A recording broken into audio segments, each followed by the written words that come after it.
Assalamualaikum warahmatullahi wabarakatuh. Baiklah, di sini saya akan mempresentasikan hasil makalah yang sudah saya buat mengenai aspek keberlakuan pada audit internal dari Fakultas Ekonomi Bisnis Universitas Jambi.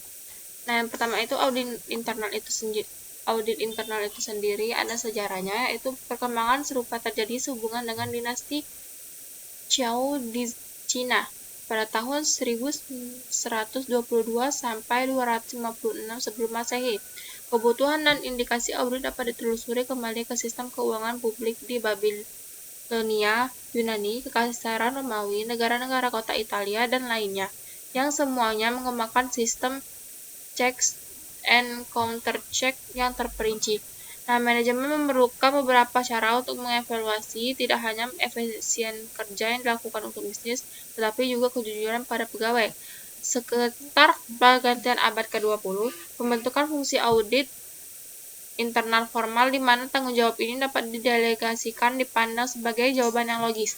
Pada waktunya, fungsi audit internal ini menjadi tanggung jawab untuk pengumpulan cermat dan pelaporan interpretatif atas fakta bisnisnya dipilih-pilih untuk memungkinkan manajemen melacak perkembangan bisnis, aktivitas, dan hasil transaksi yang beragam dan besar, menurut Mauss pada tahun 1964.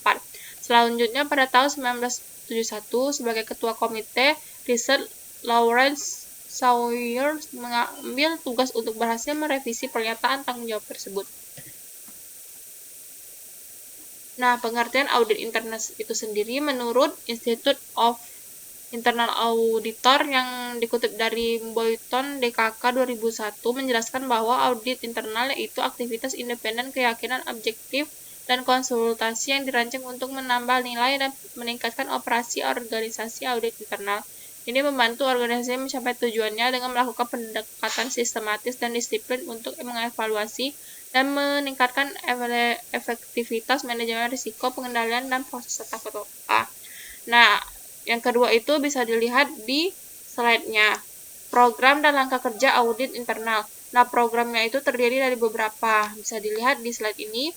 Menetapkan tanggung jawab untuk setiap prosedur pemeriksaan, pembagian kerja yang rapi, menghasilkan pelaksanaan pemeriksaan, meletakkan prosedur yang paling penting untuk pemeriksaan, berfungsi sebagai pedoman pemeriksaan, mempermudah penilaian manajemen, memastikan dipatuhi norma-norma pemeriksaan dan prinsip akuntansi yang diterima umum, dan yang terakhir memastikan bahwa pemeriksaan memperhatikan alasan-alasan dilaksanakan berbagai prosedur.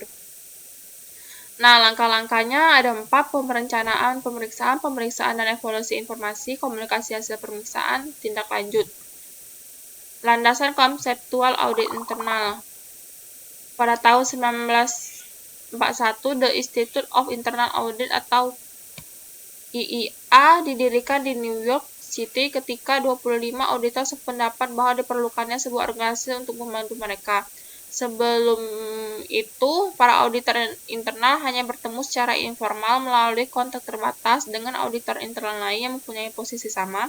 Mereka menemukan bahwa sekalipun mereka sedang bekerja di bisnis dan industri yang cukup besar, adanya kebutuhan suatu hubungan yang formal dalam suatu wadah tertentu. Sejumlah perubahan terjadi dan IIA terus berfungsi sebagai wahana utama untuk mempromosikan profesi itu. Nah, peran audit internal itu sangat unik karena auditor itu sebagai agen memantau tindakan agen lain. Keduanya dipekerjakan oleh pemimpinan yang sama. Auditor internal itu dapat mengevaluasi efektivitas sistem pengendalian dan memberikan kontribusi untuk efektivitas organisasi yang sedang berlangsung sebelum berlakunya XOX 2002. Nah, jasa audit ini berfokus pada deteksi, bukan pencegahan. Fleischer dan Zenzik pada tahun 2000 menemukan bahwa bukti bahwa beberapa pelanggan audit tidak mengakui akan nilai auditor internal dan bahkan dapat membantu peran auditor internal untuk mengevaluasi pengendalian internal atas wilayah tradisional seperti akuntansi keuangan. Slide berikutnya, otoritas auditor internal. Nah, pada literatur sebelumnya telah dibahas tentang piagam audit internal merupakan mekanisme penting untuk penyampaian secara resmi dan secara tidak langsung ruang lingkup peran dan kegiatan audit internal untuk memenuhi tantangan audit internal dalam lingkungan yang berubah. Nah, piagam audit itu berarti mutlak diberikan kepada mereka. Organisasi audit internal percaya bahwa mereka memiliki sebuah piagam item pada audit charter seperti telah menjelaskan mode otoritas, tanggung jawab operasi, serta posisi dari struktur organisasi dan perapalan, tetapi itu tidak cukup. Auditor internal harus memiliki dasar yang kuat dalam organisasi. Hal ini harus diakui sebagai bagian inti dari pemerintahan, bukan sebagai suatu bentuk keberadaan yang diperlukan. Otoritas audit internal dapat dibentuk melalui pemantauan yang tepat oleh komite audit dalam hal dukungan dan keputusan struktur. Yang berikutnya, prospek profesi auditor internal. Nah, dalam ini manajemen risiko seringkali merupakan area di mana audit internal berkontribusi besar dengan memberikan analisis dan memberikan nasihat bijak kepada manajemen puncak dan dewan direksi. Nah, fungsi audit internal ini melakukan penilaian tingkat mikro untuk tujuan sendiri untuk mengidentifikasi wilayah-wilayah yang menuntut upaya terbesar dari fungsi audit internal dan untuk mencapai kecakupan audit yang disertai di wilayah audit selama periode waktu yang telah ditentukan menurut Rama, Murthy, dan Trevor 1998. Nah, auditor internal dapat memainkan peran kemitraan yang signifikan dengan manajemen dalam membangun dan memantau proses bisnis untuk penilaian, pengukuran, pelaporan risiko secara umum, dan menerapkan inisiatif manajemen risiko perusahaan. Profesionalisme dalam peran auditor internal dan otoritas. Literatur IIE menunjukkan tujuan status profesional yang koheren untuk praktik audit internal dan untuk IEE sebagai organisasi utama yang mewakili seluruh disiplin. Fungsi IEE, maksud ini salah ya guys, IEE sebagai pemimpin diakui otoritas dan menjadi pendidik utama bagi profesi auditor internal di seluruh dunia. Nah, dengan IEE standar nasional adalah tolak ukur yang efektif atas kegiatan audit internal yang dapat diukur. Menetapkan kewenangan audit internal melalui pelaporan garis struktur, hubungan dan komite audit dan manajemen senior, profesionalisme audit internal, dan reputasi kredibilitas audit internal. Nah, profesional audit internal yang dipekerjakan dalam pengaturan organisasi menemukan otonomi mereka berkurang dengan pengenalan birokrasi. Berikutnya yaitu jenis peran auditor. Ada peran pengendalian pengawasan di mana manajemen perlu menerapkan proses pemantauan untuk menjamin dirinya dan dewan bahwa sistem pengendalian internal berfungsi sebagaimana dimaksud. Yang kedua, peran pendukung keputusan.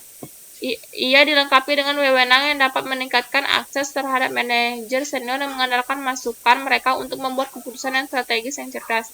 Yang ketiga, dukungan peran manajemen risiko, di mana menurut penelitian Jenny dan Pamela tahun 2006 yang menemukan bahwa ada hubungan antara penggunaan audit internal dan komitmen perusahaan untuk manajemen risiko. Nah, peran komunikasi, di mana komunikasi audit internal ini yaitu kemampuan untuk menangani keterlibatan klien. Nah, komunikasi terbuka dan terperinci antara fungsi dan dewan memberikan kontribusi terhadap tata kelola organisasi yang efektif.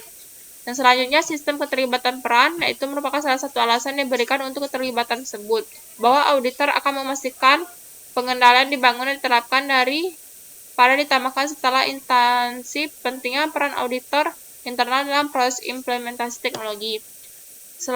Kemudian peran pemerintah, auditor dapat bertindak sebagai penasihat dari organisasi di mana pengelolaan yang kurang terstruktur. Sebagai terstruktur, auditor mungkin bertanggung jawab untuk proses audit, desain, dan efektivitas pengelolaan.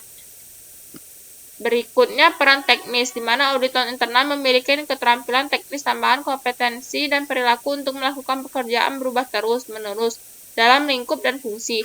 Literatur sebelumnya telah menarik kompetensi teknis berkaitan positif dengan penghakiman kinerja auditor ketika kompleksitas tugas audit diambil.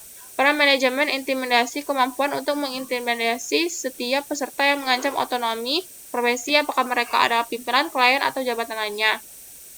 Memotivasi pihak yang diaudit. Nah, bisa dilihat di slide-nya itu ada 12 slide. Bisa dilihat sendiri ya. Itulah yang dapat saya sampaikan. Lebih dan kurang saya mohon maaf. Terima kasih.